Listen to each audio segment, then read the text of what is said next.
everyone, today I'm working on a furniture flip, taking a beat up old piece of furniture, fixing it up, painting it, and then turning around and selling it. And I'm going to show you what you can realistically expect to spend both in time and money to take on a project like this. Now, I'm already off to a good start because this was given to me free. Someone was throwing it away, and obviously the less you spend on the back end, the more profitable it's going to be. But there's a reason why it's free. If you take a look at it, you'll see that it's not only missing the drawer knobs and handles, it's actually missing the entire back portion of this drawer. And the sides, they're all rotted from some sort of water damage. But if you look past the ugly, you can see all the potential. I actually love this piece. I love the detail. I especially love the legs. So I'm already picturing this all dolled up in a little girl's room. Going into this, I already knew I was going to have to replace the portions that are rotted, but now as I take a look at just how I'm going to do that, I realize it's going to be a lot more work than I thought. First, I was hoping I could just remove these side panels, use them as a template, and then just cut out new ones. But now as I take a look at the way this was constructed, I know that when I remove these side panels, this whole thing is just going to collapse. So now it's on to plan B, basically going to take everything apart piece by piece and then put it all back together again. It's going to be a lot more work, but at least it'll be better and stronger in the end.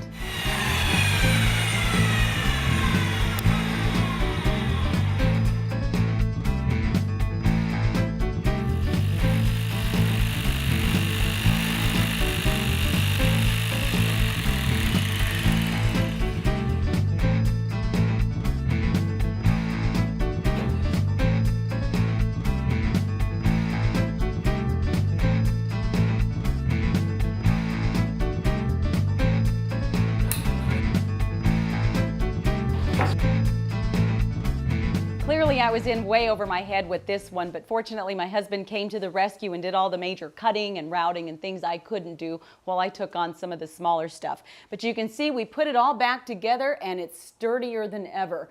We replaced the sides that had been rotted. We now have a new back where it didn't even have one before, and we even put some wood on the bottom where it had cardboard before. So as far as materials, you're looking at about $24, and time spent, we're now up to 15 hours. But now we move on to the part that I like, and that's the sanding and the painting. Now before we do this, I'm going to be filling in any cracks and gouges with wood putty. I'm even going to fill in these holes where the drawer handles once went because I want them all to be knobs and I want them to all be uniform. I'm even going to be filling in this one because as you can see, it's off center and I want it right there. So I'm going to start by just filling this in.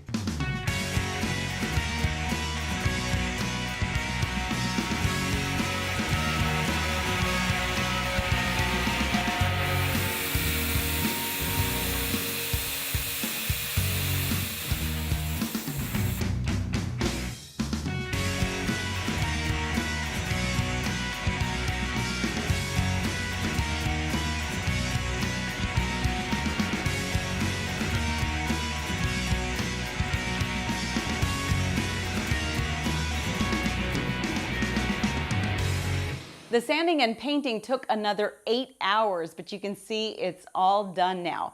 As far as costs, I spent another $4 on a little container of wood putty.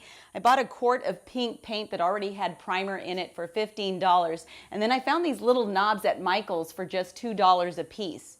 I was able to save a little money by using this black and white paint I had left over from another project. So total cost for this was about $55. Now as far as time spent, was a total of 23 hours spread out over the course of several days. So it was a lot of time. Now realistically, if I sell something like this, I can expect to make about $150. So you can see where it's not a whole lot of profit considering how much went into it. Fortunately for me, it is a labor of love and I really do it for the joy. I hope this tutorial was helpful for you. Be sure to check out my other posts on Facebook and on muralsbymarcy.com. Thanks for watching.